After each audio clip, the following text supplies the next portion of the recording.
사사기 강의 38번째 시간으로 우리 기대와 다른 기도응답이라는 제목으로 말씀을 보겠습니다. 여러분, 기도를 하시다 보면 참 답답할 때가 많이 있으실 것입니다. 기도를 하는데 왜 답답하죠? 도대체 하나님이 응답하시지 않는 것 같아서 답답한 것이죠. 근데 기도할 때마다 하나님이 그 기도에 대한 답을 주시고 어떻게 해야 될지를 알려주신다면 얼마나 좋을까요? 사실 평생 기도하면서 이게 맞나 저게 맞나 결정하지 못해서 고민하는 경우 굉장히 많았죠. 하나님, 이 사람과 결혼하는 게 맞을까요? 근데 하나님이 즉각적으로 답을 주세요. 그래, 결혼해라. 하나님, 이 회사 가는 게 맞을까요? 그래, 그 회사 가라. 하나님, 외국으로 나가는 게 맞을까요? 그래, 나가라. 근데 하나님이 이렇게 답을 주시는 경우는 사실 거의 없습니다. 답을 들었다라고 하는 경우도 대부분 하나님이 직접 말씀하시기보다는 상황을 통해, 사람을 통해, 아니면 감동을 통해 깨달은 것을 이야기하죠. 근데 하나님이 정말로 성경에 있듯이 우리가 기도할 때마다 그거 그대로 해, 뭐 하지 마, 이렇게 말씀을 하신다면 우리 신앙이 정말 엄청나게 성장하고 우리는 훨씬 더 행복해질 수 있을까요?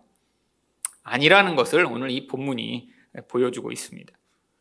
하나님의 답을 듣고 어떤 일을 했는데 오히려 그것이 우리 신앙을 파괴하고 우리를 낙심케 하고 절망하게 만들 수 있다라고 하는 것을 사실 오늘 본문을 통해 가르치고자 하는 것이죠. 오늘 본문에서 이스라엘 백성들은 전쟁에 나가기 전에 하나님께 기도합니다. 그리고 하나님은 그때마다 말씀해 주셨어요. 근데 그 하나님의 말씀에 따라 그들이 전쟁을 했는데 그들이 기대하던 결과는 정반대의 결과가 나타났죠. 오늘 말씀을 통해 하나님이 우리 기대와 다르게 어떻게 기도에 응답하시는지를 살펴보고자 하는데요. 첫 번째로 하나님은 우리 기대와 다르게 어떻게 기도에 응답하시나요? 자기의 죄악을 깨닫도록 응답하십니다. 18절 말씀입니다. 이스라엘 자손이 일어나 베델에 올라가서 하나님께 여쭈어 이르되 우리 중에 누가 먼저 올라가서 베냐민 자손과 싸우리이까 하니 여호와께서 말씀하시되 유다가 먼저 갈지니라 하시니라. 여러분, 이 이스라엘 백성들은 지금 굉장히 자신들이 이 전쟁을 치르는 것이 합당한 것이라고 생각하고 있었습니다. 우리가 볼 때도 그래요. 지금 이 베냐민 자손들은 진짜 나쁜 놈들이죠. 그 중에 수십 명의 불량배들이 이 레위인이 데리고 가던 첩을 집단 강간하여 죽였는데 이스라엘 백성들이 가서 그 불량배들만 내놓으면 된다라고 얘기했는데 이 베냐민 지파가 그걸 거부합니다. 그리고 전쟁을 하겠다고 해요. 왜 그런 것이죠? 이 불량배들이 그렇게 한 여성을 집단 강간하고 죽인 게 이 베냐민 지파들이 바라볼 때는 아무렇지도 않은 일이었기 때문이죠. 너무나 세속화돼서 그런 것쯤은 뭐 별것도 아닌데 왜 와서 너네들이 전쟁하려고 그래? 그들을 왜 죽이려고 해? 우리 동네에서는 흔히 벌어지는 일이잖아 라고 생각하고 있었던 것입니다. 그래서 이스라엘 자손들이 지금 당연하게 전쟁을 하려고 지금 가고 있는 거예요. 그런데 이들이 신앙적으로 하나님께 기도함으로 먼저 응답을 얻어내려고 합니다. 왜냐하면 과거에도 늘 이 전쟁을 앞두고 이 40만 명이나 되는 이 거대한 군대가 한꺼번에 전쟁을 할 수는 없으니까 그 중에 하나님께 기도하여 가장 선봉에 설 사람들을 정하고 하나님의 뜻에 따라 반응했었거든요. 바로 사사기 1장 1절과 2절을 보시면 이스라엘 자손이 여호와께 여쭈어 이르되 우리 가운데 누가 먼저 올라가서 가나안 족속과 싸우리까? 여호와께서 이르시되 유다가 올라갈지니이다. 보라, 내가 이 땅을 그의 손에 넘겨 주었노라 하시니라. 여러분, 유다 지파가 먼저 가라고 하나님이 말씀하셨고요. 그리고 정말 이 말씀대로 그들이 승리했습니다. 여러분, 여기서 지금 똑같은 상황이죠. 이스라엘 자손들은 이 전쟁이 지금 하나님의 전쟁이라고 여기고 있어요. 이들을 제거하여 우리 중에 악을 제거하지 않으면 큰일이라고 지금 생각하여 기도했더니 하나님이 유다가 먼저 올라가라. 당연히 이 전쟁의 결과가 어떨 것이라고 예상했을까요? 앞에서처럼 승리할 것이라고 예상을 했죠. 여러분, 근데 정반대의 결과가 나타납니다. 21절입니다. 베냐민 자손이 기브아에서 나와서 당일에 이스라엘 사람 2만 2천 명을 땅에 엎드려 드렸으나. 여러분, 지금 이건 말도 안 되는 결과입니다. 이 베냐민 지파가 전부 합쳐야 겨우 2만 6천 명이거든요. 40만의 군대를 가지고 가서 선봉에 유다 가서 싸웠는데 2만 2천 명이 죽었어요. 여러분, 이건 완전한 패배죠. 지금 베냐민 지파가 얼마나 죽었는지 나오지 않지만 뒤에 나오는 내용들을 유추해 볼 때 거의 죽지 않았을 것 같습니다. 베냐민 지파는 지금 완전히 놀라운 능력이 임한 것처럼 가서 한두 명씩 다 죽여버린 거예요. 여러분, 이런 일이 얼마나 황당한 일인가요? 우리가 성경을 읽어도 이상합니다. 하나님이 가라고 하셨잖아요. 근데 이런 최악의 결과가 나타나더니요. 여러분, 우리 인생에서 자주 경험하는 일입니다. 여러분, 결혼하기 전에 신앙이 이렇게 신실한 분들은 아마 기도 열심히 하고 결혼하셨을 거예요. 그렇잖아요? 여러분, 신앙이 좋은 사람일수록 결혼을 하는데 기도 안 해요? 이 결혼이라는 건 인생에서 너무 중요한 일이니까 하나님 앞에 기도도 하고 응답도 받고 그래서 결혼하는 게 정상적이죠. 저도 결혼을 앞두고 정말 이 결혼이 정말 맞는 결혼인가? 너무 고민이 되고 그래서 일주일 금식을 했습니다. 여러분, 금식까지 하면서 하나님의 뜻을 알고 싶었던 거죠. 여러분, 근데 물론 어떤 분의 경우엔 답을 들은 분도 있으시겠죠. 맞다! 그 사람이야! 아니면 그렇게 기도하다가 맞는 것 같다. 하나님이 이렇게 만나게 하셨으니까 이 결혼이 맞겠지. 그래서 다 하나님 뜻이라고 생각하고 결정을 했겠죠. 근데 그렇게 해서 하나님 뜻이라고 기도를 많이 하거나 금식을 한 그 결혼은 정말 행복함만 있고 어려움이 하나도 없나요? 여러분, 하나님을 우리가 이렇게 내가 원하는 것을 내게 알려주시고 이루어주시는 분이라고 생각하는 순간 인생의 많은 부분에서 우리가 문제를 경험하기 시작합니다. 이게 바로 낙심케 하는 아주 중요한 이유죠. 분명히 하나님이 하라고 했어요. 근데 뭐가 뒤따라요? 실패가 뒤따라요. 여러분, 일반 사람 같으면 이러면 더 이상 기도 안 하겠죠? 많은 사람들이 기도 안 합니다. 내가 기도했는데 이렇게 나쁘게 결과가 나왔는데 뭐로 기도해? 근데 이스라엘 백성은 그렇지 않았습니다. 22절을 보시면 이스라엘 사람들이 스스로 용기를 내요. 얼마나 낙심을 했으면 용기를 다시 내서 일어서야 될 만큼 지금 힘들었다는 거예요. 근데 이들은 낙담하지 않고요. 다시 용기를 내서 어떻게 해요? 첫날 전열을 갖추었던 곳에서 다시 전열을 갖추니라. 다시 싸우고자 용기를 냅니다. 그리고 나서 이들이 하는 일이 뭐냐면 23절에서 이스라엘 자손이 올라가 여호와 앞에서 저물도록 울며. 여러분, 왜 울었을까요? 너무 이해가 안 돼서 온 거죠. 하나님이 올라가라고 하셨잖아요.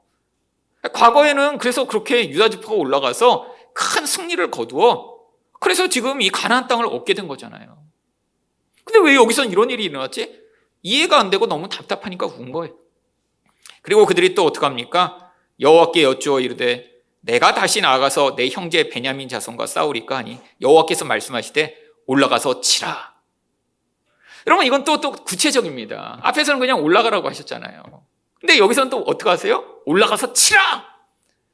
여러분, 여기까지 듣고 나면 일반적인 사람이라면 너무 당연하게 어떻게 생각하겠어요? 이번에는 치라고 하셨으니까 가서 치겠구나. 이기겠구나. 이제야 하나님이 우리에게 기회를 주시겠구나. 근데 그 결과가 25절처럼 나타납니다. 다시 이스라엘 자손 18,000명을 땅에 엎드려뜨렸으니 다 칼을 빼는 자였더라. 여러분, 베냐민 자손들은 멀쩡하고 이스라엘 백성만 18,000명이 또 죽게 됩니다. 앞에서 22,000명 죽었죠? 18,000명 죽었죠? 합치면 4만 명이죠. 여러분, 40만 명의 군대가 지금 올라가서 싸우겠다고 26,000명과 지금 전쟁을 했는데 4만 명이 죽어버린 거예요. 근데 이 4만이라는 숫자는 아주 의미가 있는 숫자죠. 왜요? 40만 명이 딱 11조가 되는 숫자거든요. 여러분, 이 11조라는 건, 이 10분의 1이라는 건 왜 의미가 있나요? 전체를 대표하는 것이기 때문에 의미가 있습니다. 여러분, 그래서 하나님이 우리에게도 11조를 하라고 하시는 거예요. 왜 10의 2조나 10의 5조 이런 건 아니란가요? 아니면 20분의 1조 왜 아닌가요? 여러분, 이 10의 1조라는 건 이 일이 10을 대표하는 숫자이기 때문이에요. 여러분, 하나님이 네가 9를 네 마음대로 쓰고 1은 그건 내 거니까 나한테 바쳐, 이게 아니에요. 하나님 우리 모든 것이 하나님 것이라고 하시는데 우리가 정말 하나님께 그런 대표성을 가지고 반응한지를 보시기 위해 10의 1조를 요구하시는 거죠. 여러분 여기도 마찬가지입니다. 4만 명이 죽었어요. 근데 이 4만은 뭐를 대표하는 거예요? 40만을 대표하는 거예요. 원래 어떻게 돼야 된다는 거예요? 40만 명이 다 죽었어야 될 자들이라는 거예요. 여러분 여기서는 우리는 이 한 사건을 보며 이스라엘 백성들은 이 나쁜 놈들을 지금 징벌하러 온 괜찮은 선한 사람들이라고 생각하고 악을 저지른 이 베냐민 지파와 불량배들은 죽어 마땅한 놈들이라고 생각하고 있지만 이건 우리의 시각이죠. 여러분 이 사사기 내내 이스라엘 백성들은 어떤 존재로 묘사되고 있습니까?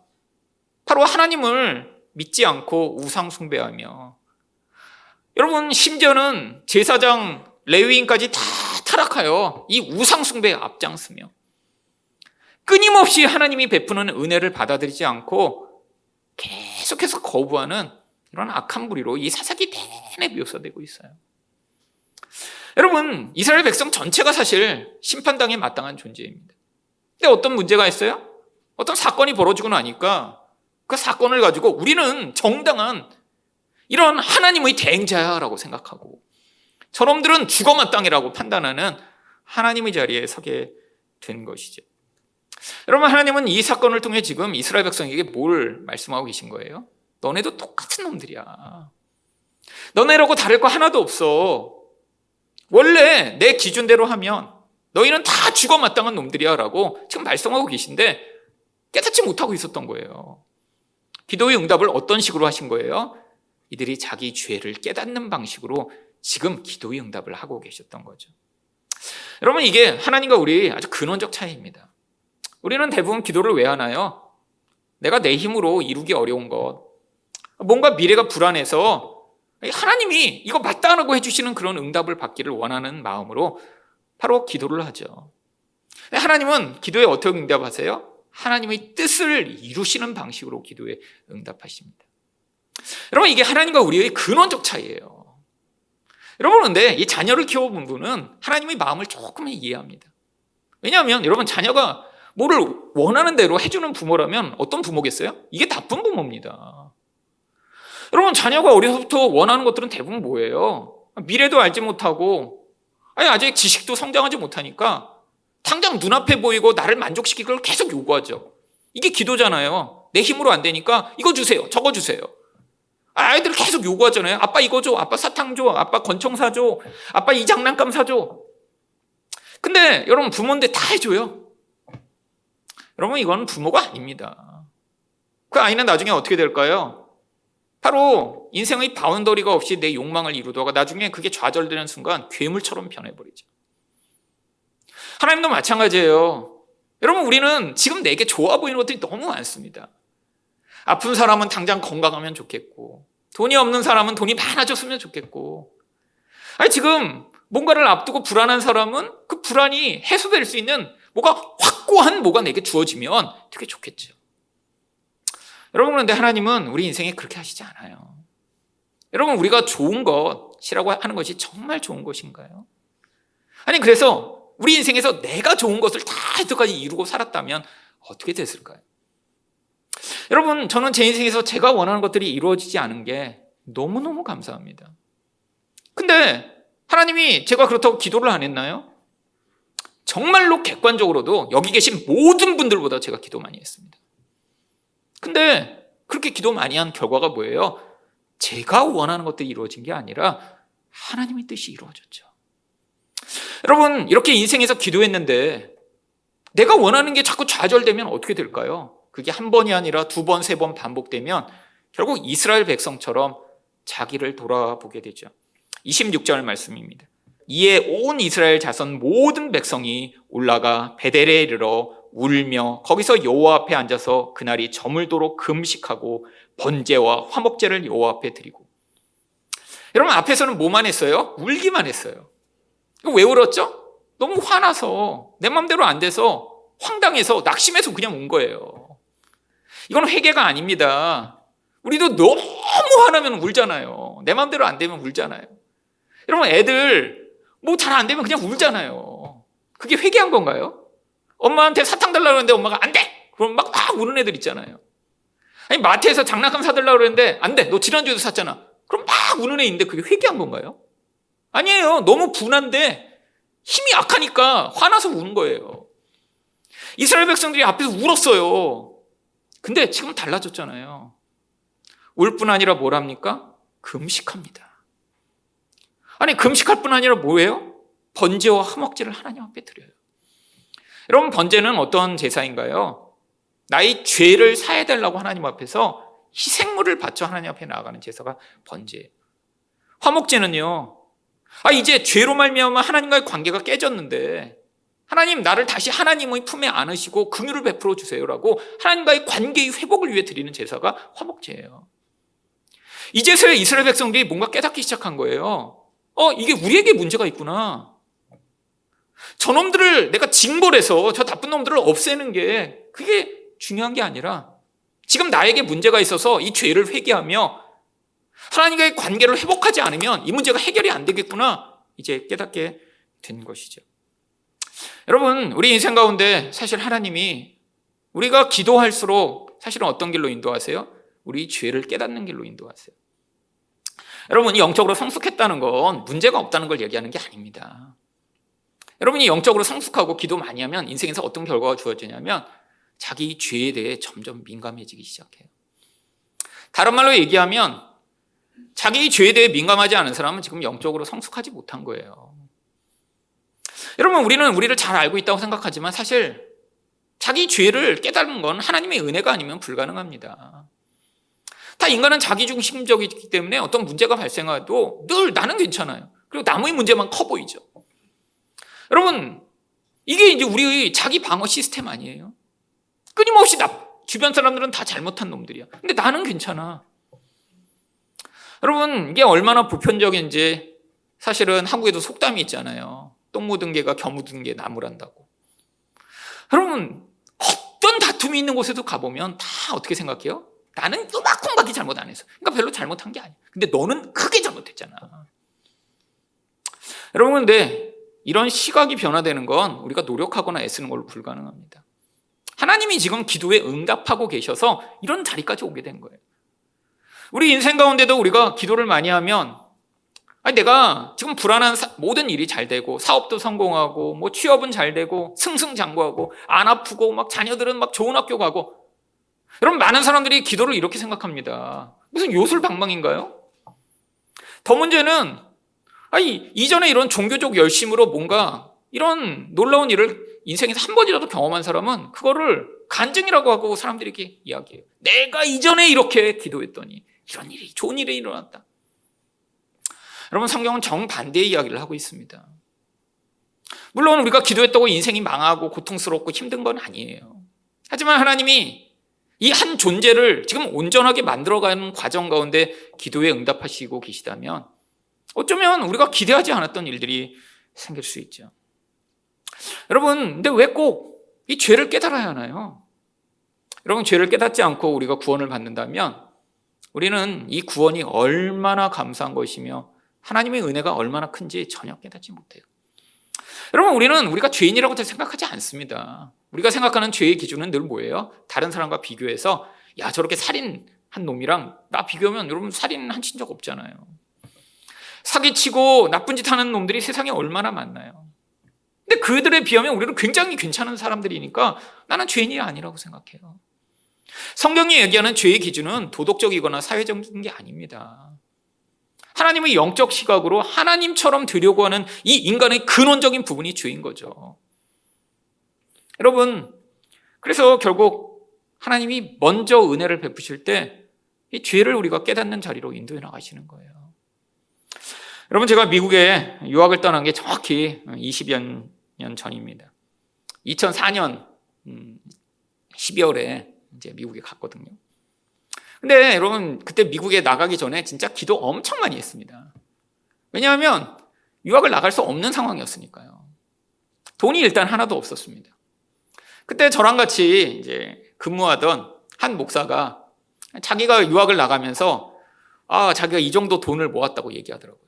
근데 그 목사는 자기 전셋집도 비싼 데 살고 있어. 그래서 전세금만 뭐 한 그 당시에도 몇억 원을 가지고 있었어요. 그리고 현금을 또 막 어느 정도 모았더라고요. 그리고 자랑하더라고요. 이 정도 내가 모아서 간다고. 근데 저는 전세금 100%가 교회에서 빌려주신 거였고요. 그래서 제 재산이 하나도 없었고요. 그냥 매달 근근히 살아가느라고 뭐 저축한 돈도 없는데. 근데 갑자기 하나님이 상황을 통해, 사람들을 통해 저보고 자꾸 유학의 길로 내몰고 계셨어요. 여러분, 그때 저희 첫째 아이가 태어났던 해고요. 뭐 돈은 10원도 없고, 뭐 그냥 월급 받아서 그냥 그 한 달에 생활하는데 그 유학의 몇억 원을 내가 감당할 수 있을까?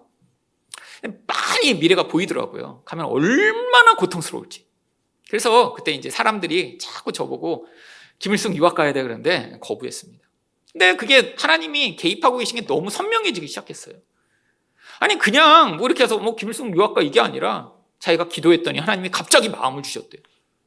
그러더니 같은 동료 사역자가 자기 기도회를 막 하다가 기도회를 그냥 너네끼리 기도회 멈춰놓고 저한테 온 거예요. 저도 기도회 하고 있는데. 근데 뒤에서 부르는 거예요. 저기서 기도회 막 인도하고 있는데. 그래서 저도 기도시켜놓고 무슨 어디 불났나 그래갖고 나가봤어요. 그랬더니 지금 자기가 기도회를 인도하다가 하나님이 말씀하셨다는 거예요. 김일성 유학가라고 빨리 가서 얘기하라고. 아니 그래서 그때부터 이상해지기 시작했어요. 아니 저한테 말씀하시지 왜 저 사람한테 말씀하셨을까? 근데 저는 유학 안 간다고 마음이 생각하고 있으니까 말씀을 못 하시는 거죠 뭐. 근데 그게 한 번이 아니었어요. 아니 제가 아주 신뢰하고 우리 교회도 여러 번 설교를 오시는 박모 목사님이 미국에 연수를 갔다 오셨어요.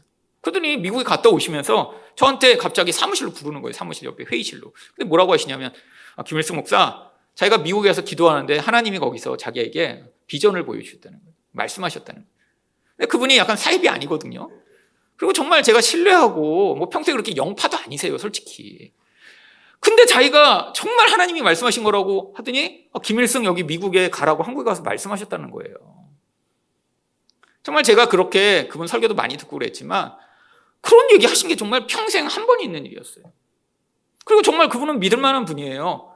그래서 제가 속으로 하는 거예요. 미국에서까지 말씀하셨나? 그랬더니 미국에 갔으니까 그분도 이 미국을 보고 학교도 다니는데 그때 김일성을 여기 가라고 하나님 말씀하신 게 너무 강렬했다는 거예요. 상황만 그런 게 아니었습니다. 주변 사람들이 이렇게 한두 명 압박하는데 저는 계속 거부하고 있었거든요. 제가 하도 거부하니까 저랑 같이 있던 한 목사가 자기가 이제 유학을 가면서 자기가 기도의 응답을 받았는데 제가 자꾸 거부하니까 자기가 입학 하는 어플리케이션 그 종이를 출력해 오더니 자기 보고 적으라는 거예요. 자기가 대신 보내주겠다고. 이렇게 놔두면 안 보낼 것 같대요. 그래갖고 그 사람이 해준 걸로 제가 보냈습니다.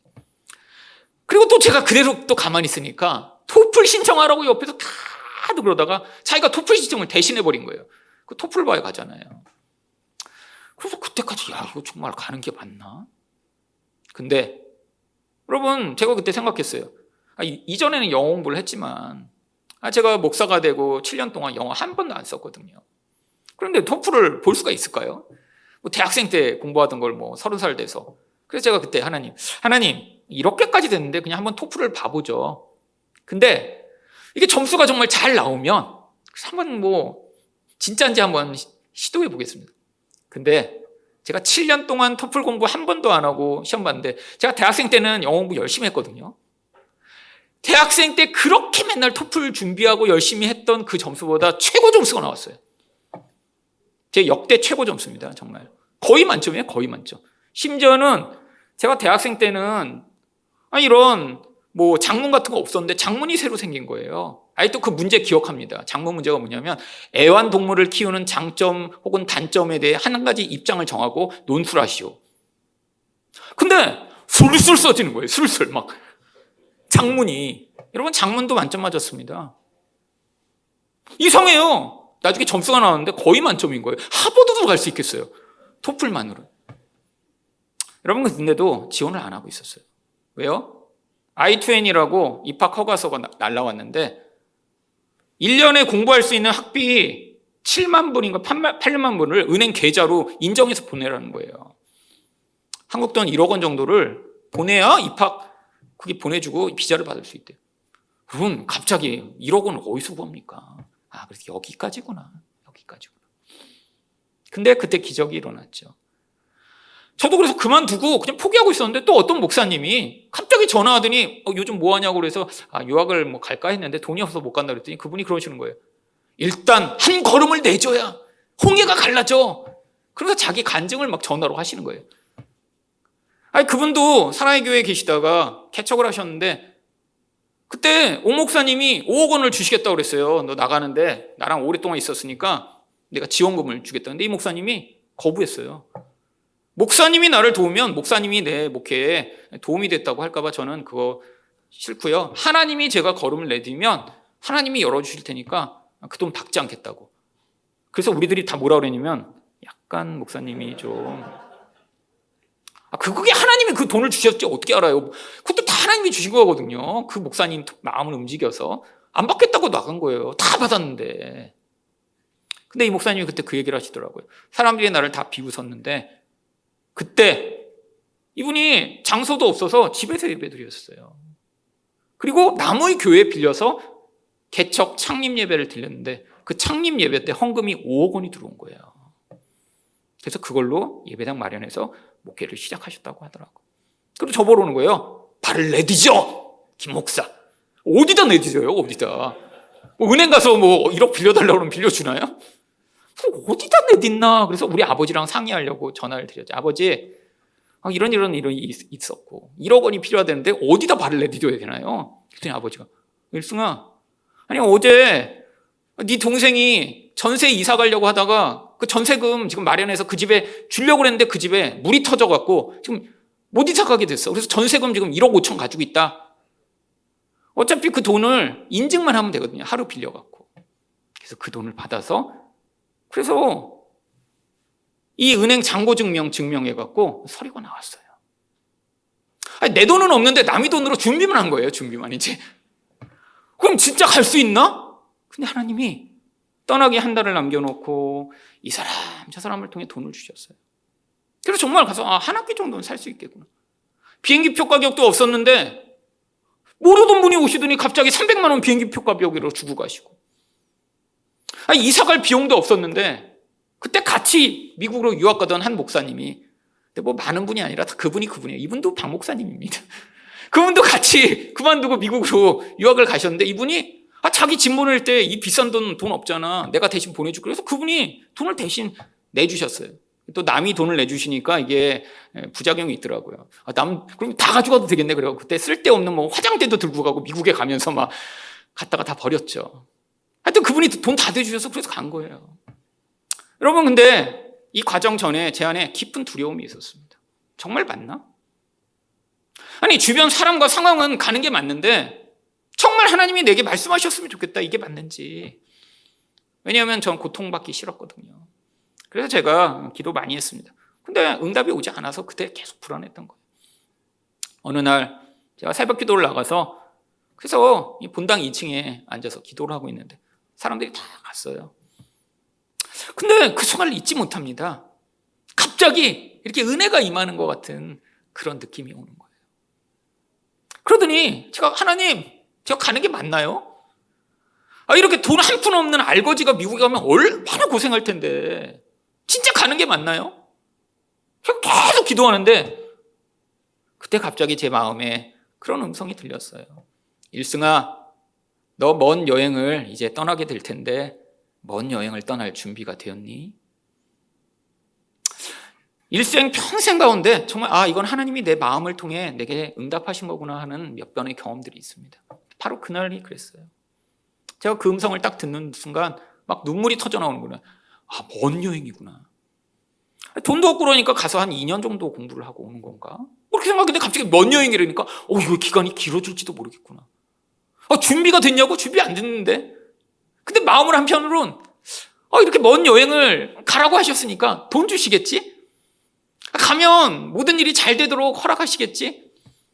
문제가 없겠지? 갑자기 안도감이 확 밀려오기 시작했습니다. 그래서 미국으로 간 거예요. 여러분, 갔더니 막 정말 모든 일이 잘 풀리고 막 어려움도 없고 막 그랬을까요? 상황도 이렇게 가라고 인도하시고 하나님이 먼 여행 가라고 하셨잖아요. 안 그랬으면 안 갔습니다. 여러분, 미국이 여러분은 오래 다니신 분들은 다 아시겠지만 제 인생의 지난 50여 년 인생 가운데 정말 매일처럼 울지 않으면 살 수 없는 나날이었죠. 여러분 얼마나 많이 울었는지 일주일에 코스트코 30개 두루마리 휴지를 매주 사용했습니다. 그래서 일주일에 한 번씩 코스트코를 갔어요. 그 휴지 사려고. 여러분 미국에 있는 8년 동안 그렇게 매일 울었습니다. 너무 고통스럽고 울지 않으면 죽을 것 같아서요. 근데 처음에는 이스라엘 백성처럼 울었어요. 왜요? 내 마음대로 안 되니까요. 아프죠. 공부는 못하겠죠. 돈은 없죠. 하는 일마다 망하죠. 그래서 너무 화가 나서 매일 울었어요. 근데 그렇게 많이 울다 보니까 나중에는 어떻게 울게 됐냐면 바로 이제 점점 저희 죄가 보이기 시작하더군요. 여러분 이전엔 제가 그렇게 죄인이 아니라고 생각했어요. 목사잖아요. 다른 사람보다 기도도 많이 했고요.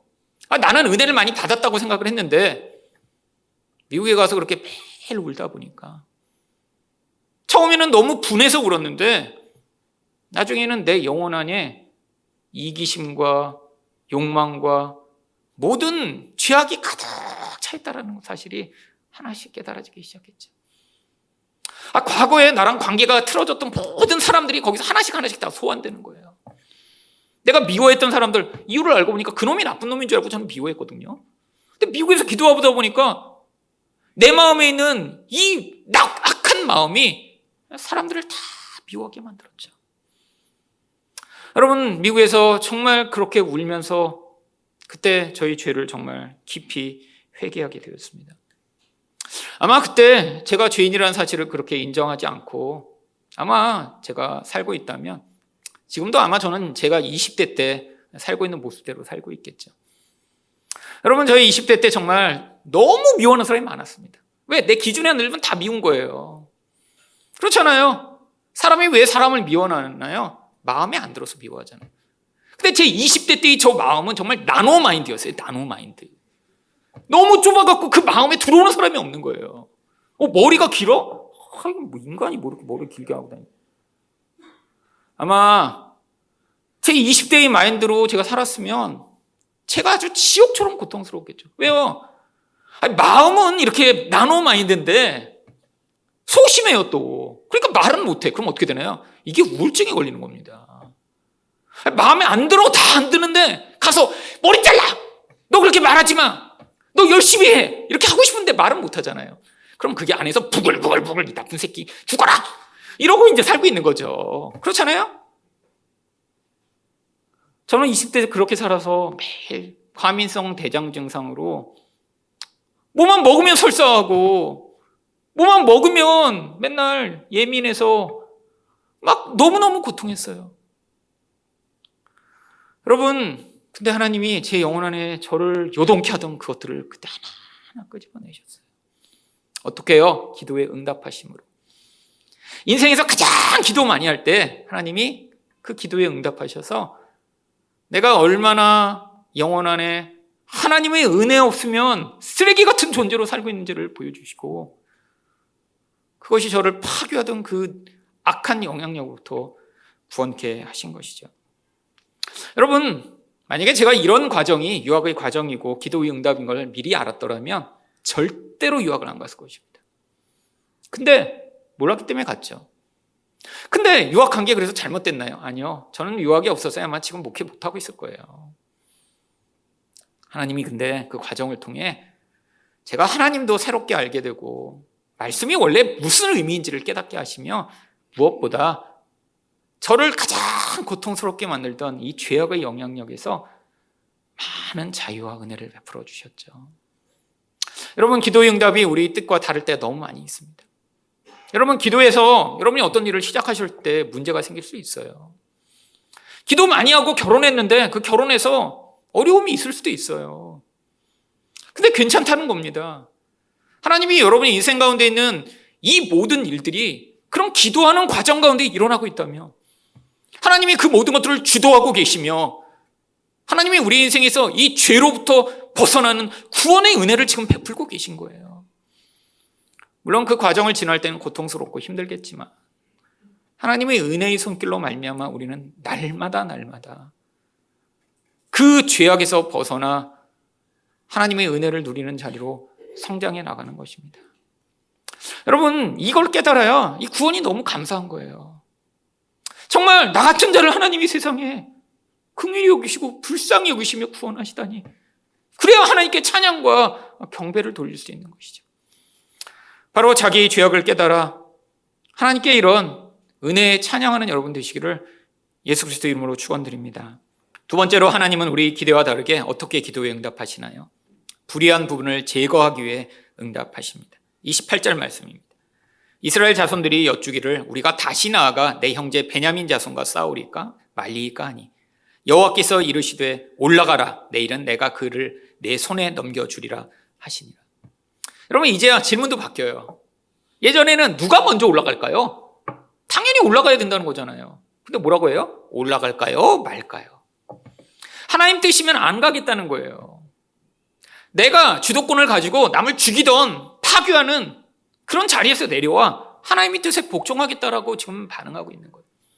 그러니까 이제 하나님 뭐라고 말씀하세요? 올라가면 넘겨주겠다라고 말씀하세요. 여러분, 이건 뭐 기도하면 승리를 주신다는 게 아니에요. 왜 이 베냐민 자손을 지금 넘겨주시는 건가요? 여러분, 이 베냐민 자손은 선한 이스라엘 백성과 악한 베냐민 자손이 아니에요. 원래 이 베냐민 자손이 있어야 12지파로 온전한 이스라엘 백성인 거예요. 근데 온전한 교회, 온전한 하나가 되어야 되는데 그 안에 뭐가 생기기 시작했어요? 마치 곰팡이가 들어와 썩기 시작한 것처럼 한 부분이 부패하여 이게 지금 그냥 놔둬서는 안 되는 상황이 돼버린 거죠. 여러분, 이 베냐민은 잘라져야 할 한 부분입니다. 하나님이 우리 인생에서 우리가 기도할 때 내가 회개하고 그냥 놔두시나요? 여러분, 회개를 하고 나서 우리 인생에서 잘라져 나갈 부분은 잘라져 나가게 하세요. 아니, 어떤 사람이 불륜을 저지르고 있어요. 그러더니 와서 나 회개를 했어. 그러고 나서 근데 그냥 난 불륜은 계속 할게. 이러면 지금 이거 회개한 건가요? 내가 잘못인 거 깨달았어. 이거 나쁜 일이지. 그러면 안 되지. 근데 그 불륜녀는 내가 그냥 계속 사귈게. 안 되잖아요. 그 불륜 자체가 잘라져 나가야 지금 이게 정상적인 결과가 나타나는 거죠. 이스라엘 백성도 마찬가지예요. 지금 회개했어요. 근데 이 부분은 지금 썩어버렸어요. 놔두면 안 돼요. 도려내줘야 됩니다. 하나님이 그걸 응답하신 거예요. 자, 이제 너희가 회개하고 정결케 됐으니까. 너희는 정당하고 전원만 나쁜 게 아니라 이게 너희 일부야. 근데 어떻게 돼야 돼요? 이 불의하고 악한 부분이 잘라져 나가야 돼요. 결국 하나님이 어떻게 하십니까? 35절입니다. 여호와께서 이스라엘 앞에서 베냐민을 치심해 당일에 이스라엘 자손이 베냐민 사람 25,100명을 죽였으니 다 칼을 빼는 자였다. 여러분, 이제야 심판이 임합니다. 600명 남고 다 죽임을 당해요. 여러분, 이거 엄청나게 처참한 일입니다. 우리는 성경을 보면서 이런 전쟁이 있었겠지, 누가 죽이고 죽인 다음에 결과가 났겠지라고 하지만 이거 지금 같은 동족이에요. 내전이 일어난 거예요. 여러분, 만약에 지금 이 서울에서 내전이 일어나서 정말 총 들고 싸우며 서로를 죽여서 사람들이 이렇게 몇만 명씩 몇십만 명씩 죽는다고 생각해 보세요. 이것처럼 처참한 게 어디 있겠어요. 여러분, 가끔씩 그런 일 있잖아요. 서로 축구팀 응원하는 팀이 다른 한 가정의 아빠와 아들, 야구팀 응원하는데 한 팀은 LG 응원하고 한 팀은 삼성 응원하고. 여러분, 이 가정에 지금 평화가 없잖아요. 여러분, 이 정도는 괜찮죠. 서로 칼을 들고 싸우고 죽인다고 생각해 보세요. 여러분, 25,000명, 지금 600명이 남았다는 건 지금 다 죽은 거예요. 본문이 너무 길어 우리가 읽지 않았지만 이제 베냐민 지파들이 살던 성읍까지 다 공격해 여자와 아이들까지 다 죽여버립니다. 나중에 여자도 남지가 않아요. 여러분, 이런 비참한 일이 왜 일어나는 것일까요? 이 악이, 세상에 퍼져 있고 가나안 사람이 너무 자연스럽게 행하던 악이 하나님의 백성 안에 들어와 뭐가 선이고 악인지 구분 못하며 악행을 하더라도 네가 뭐 잘못했는데 라고 이야기하는 이 부패된 부분을 하나님이 심판하시고자 한 것이죠. 여러분, 이 베냐민 지파의 악을 사실 가장 볼 수 있는 부분이 13절과 14절입니다. 그런즉 이제 기브아 사람들 곧 그 불량배들을 우리에게 넘겨주어서 우리가 그들을 죽여 이스라엘 중에서 악을 제거하여 버리게 하라. 하나, 베냐민 자손이 그들의 형제 이스라엘 자손이 말을 듣지 아니하고 도리어 나가서 이스라엘 자손과 싸우고자 하니라. 여러분, 수십 명이 행한 그 악을 마치 자기들 것으로 여기고 우리는 절대 못 내나. 결론이 어떻게 됐어요? 다 죽은 거예요. 여러분, 하나님은 우리 인생에서도 비슷한 일들을 행해 나가십니다. 여러분, 우리가 죄를 깨달았어요. 그리고 회개했어요. 그걸로 멈추면 안 되죠. 이제 그 결과가 만들어내는 행위들이 잘라져 나가야 되고요. 그 결과들이 우리 인생에서 제거돼 나가야죠. 여러분, 여러분 인생 가운데 지금 하나님을 온전히 하나님으로 섬기지 않고 우상 숭배하며 악을 행하고 살아가고 있는데 그냥 놔둘 수 없는 일이죠. 여러분, 지금 우리 안에서 이런 죄악이 만들어내는 결과들이 어떻게 나타나고 있나요? 끊임없는 관계의 파괴로 나타납니다. 하나님과의 관계가 계속 파괴돼요. 이웃과의 관계가 계속 파괴돼요. 아니, 이웃은 서로 얼굴 보면서 대충 괜찮은 척 할 수 있지만 지금 가족 간의 관계가 계속 파괴되고 있고, 아니, 여러분 안에서 지금 미운 사람이 너무 많아서 못 견디고 있다면 지금 그 악이 제거돼 잘라져야 하는 상황입니다. 여러분, 그냥 두면 어떻게 될까요? 그 작은 누룩이 전체에 영향을 미치겠죠. 여러분, 대부분이 많은 교회들이 이렇게 싸움 가운데 있는 교회들을 보면요, 뭐 처음부터 이렇게 반반 나눠서 이렇게 싸우는 거 아니에요. 그래서 뭐 A파, B파 처음부터 나는 게 아니라 처음의 시작은 항상 한두 명에서 시작합니다. 근데 왜 그게 교인 전체가 그 싸움에 빠져들게 되나요? 혼자 싸우는데 이게 세력을 키워야 이 싸움이 유리해지니까 자꾸 주변에 유언비어를 퍼뜨리고, 저 사람이 저렇게 얘기했어. 몰랐지, 김 집사? 그 최 집사가 그렇게 얘기했잖아. 계속 거짓말에 그 사람 세력을 모아요. 그럼 몇 년 지나면 어떻게 되는 줄 아세요? 나뉘어갖고 수십, 수백, 수천 단위가 모여서 서로 싸우고 분열하고. 여러분, 너무 많이 봅니다. 너무 많이. 이게 악의 이 무서운 확산 능력이죠. 여러분, 가정에서도 똑같죠. 여러분, 가정에서도 여러분이 가족을 미워하세요? 아니, 여러분의 친척이 너무 미워서 못 견디겠어요. 그래갖고 명절마다 가면 그거 보기 싫어서 명절에 가고 싶지 않으세요? 여러분, 지금 아내가 지금 썩어가고 있는 거예요. 예수 믿는 사람이냐 아니냐는 여러분이 교회를 열심히 다니냐 아니냐로 결정되는 거 아니에요. 여러분, 진짜 예수 믿는 사람이라면, 그래서 여러분이 기도를 하고 계시다면 하나님이 여러분의 기도에 응답해 자기 죄를 인정하게 되는 그 자기 인식이 확장되며, 그 다음에 그 죄가 만들어낸 결과들이 우리 인생에서 잘라져 나가야죠. 이게 구원입니다. 여러분, 이 일이 일어나지 않고, 아니, 내가 원하는 대로 우리 자식 뭐 좋은 학교 가게 해주세요. 그래서 좋은 학교 가고, 사업하는데 성공하게 해주세요. 성공하고. 무슨 소용이 있어요? 우리가 영원히 살 곳은 여기가 아니잖아요. 하늘나라에 갔는데 여전히 미워해요. 하늘나라에 갔는데 저 인간 왜 여기 하늘나라로 왔지? 천국에 올라가서 와 하나님 그랬는데 옆에 보니까 남편이 왔는데 남편 같이 안 가고 싶어. 그리고 하나님이 우리 남편은 왜 왔어요? 저희 그냥 교회도 잘 안 다니고 그냥. 여러분, 교회 다녔다고 천국 가는 게 아니에요. 근데 이런 일은 있을 수가 없습니다. 그런 마음을 가진 사람은 천국에 못 갔어요, 이미. 여러분, 천국에 가면 제일 많이 놀라는 게 모여서 놀라야 돼요. 아니, 내가 천국에 왔어요, 하나님? 천국에 가서 이런 반응이 없는 사람은 천국 갈 자격이 없는 거예요. 갔는데 쟤는 왜 왔어요? 쟤는 왜 왔어요?